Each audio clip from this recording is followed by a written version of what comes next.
Hi everyone, this is Kenzie, the first content creator that will do a Loran Sayek cosplay at 10K, cause if you can't be with them, become them. I'm not gonna lie to y'all, for those of you that have kept up with my community tab and video descriptions, you'll know that I have moved living spaces, and therefore I ain't got the cash to blow on games for the channel, but as is expected of a starving film major, I will keep the show going no matter what. Even if I have to transcend continents! I made a Singaporean account under the name of Kenzaporian to snag 2 demos, one for SD Gundam CrossRays and the big bad wolf itself, Super Robot Wars T. So while they aren't the complete experiences, I hope that I can pick apart these little slices of pie enough to satisfy you cuties. I'm going in completely blind too, so everything from here on out is pure cherry boy gameplay experience. So let's get bust wide open with SD Gundam G Generation CrossRays.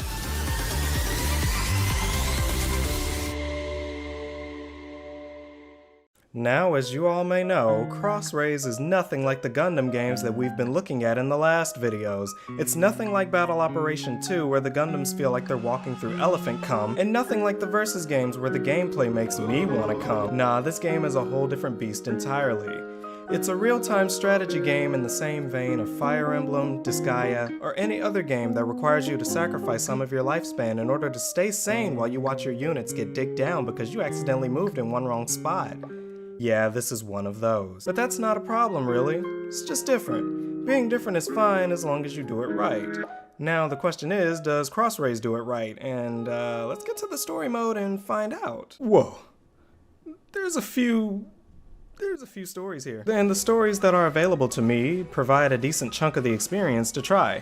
I've heard that this is actually a huge gutting of the content you get in the full version, but for someone like me, who is very casual about how much I know about these stories, it's fine for me. And to be honest, nowadays, a lot of games aren't even as long as this demo, so I'm glad that they gave me multiple chapters to bite into for the free. I'm gonna go ahead and start with Mobile Suit Gundam Wing Dual Story G-Unit? Wait a minute, what kind of game is this? The mission they provided me in this story was named a mobile suit called Gem and Ass. This game does not make it easy to grow up. So starting this story, the first thing I noticed was the visual novel control deck at the bottom of the screen. My first thought? How long is this cutscene about to be? Real long, bitch! So strap in, cut that auto scroll on, and you better get your riff on! For those of you without a childhood, RIF is an acronym for Reading is Fundamental. Luckily, this story in particular was easy to understand. 5 Gundams attacked Earth, and after some political mumbo-jumbo, the colony named MO5, which I like to call Movie, were developing different secret suits that would get them Warwick ganked by the war if they were ever found out about. The main character that you will be controlling here is named Odin, piloting the Gemini ass during a mock battle. Naturally, you lose to the Chad relative, but what I didn't expect were these freaking amazing cutscenes. Like, what the hell? And these aren't like a few and far between or nothing like that. You get these scenes every time you attack, and that's incredible for a game with these cute retro style graphics. The game stays very faithful to its genre, and that is muy delicioso. Shortly after Odin got fucky-wuckied, he ran into a suit that wasn't a part of Movie. So naturally, this is the first fight. This first fight came with some interesting situations. Keep in mind that I do not blame the game for what you are about to hear. I will take every L. First, they have victory conditions and challenge conditions. The challenge for this fight was simple enough.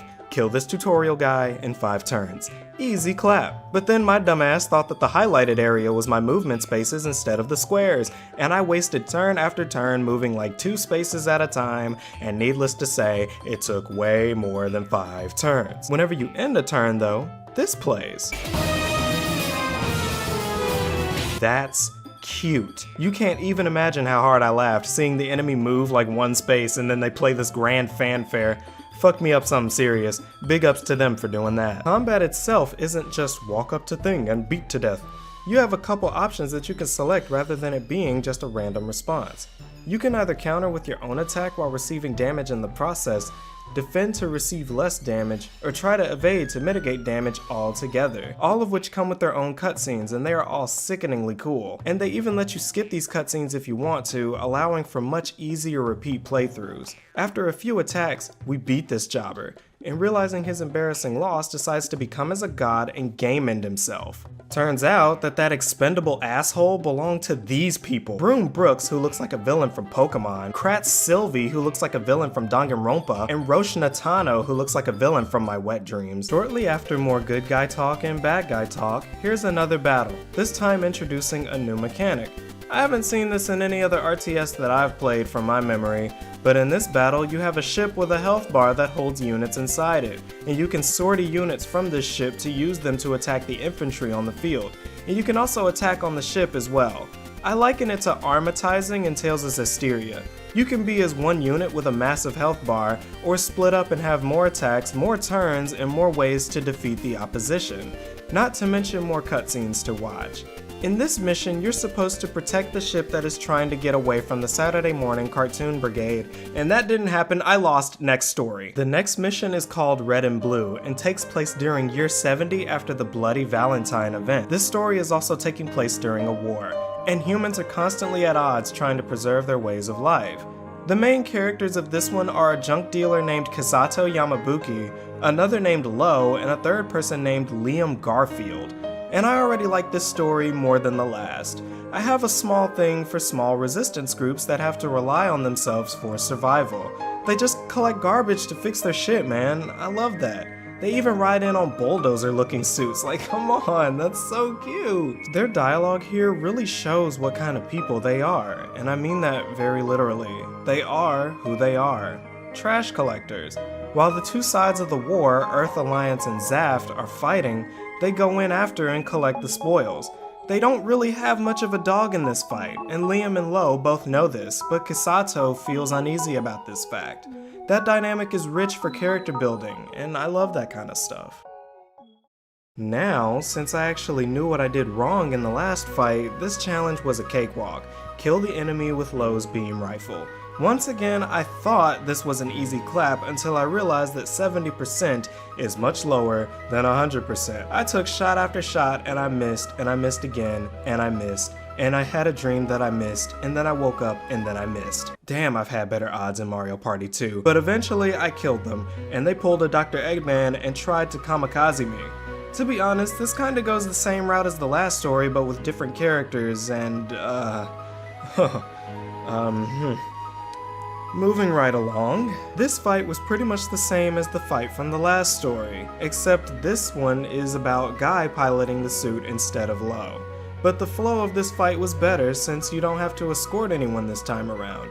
You just kill units. Much better of a mission to learn the ropes than thumbing ass over there. Until I let the silver hair die and I lost next story. Damn, I suck at this. Last story I'm gonna look at for this video is the double up. Yeah, I don't like your face. The last story I'm gonna look at for this one is the IBO Gecko story, because he looks nicer. And oop, I found the best girl! Now for this story, I will say that the music is saucy as fuck.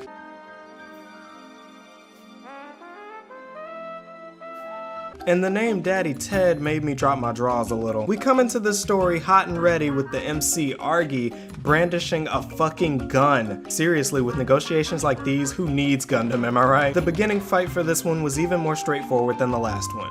Just kill the Triana in 2 turns.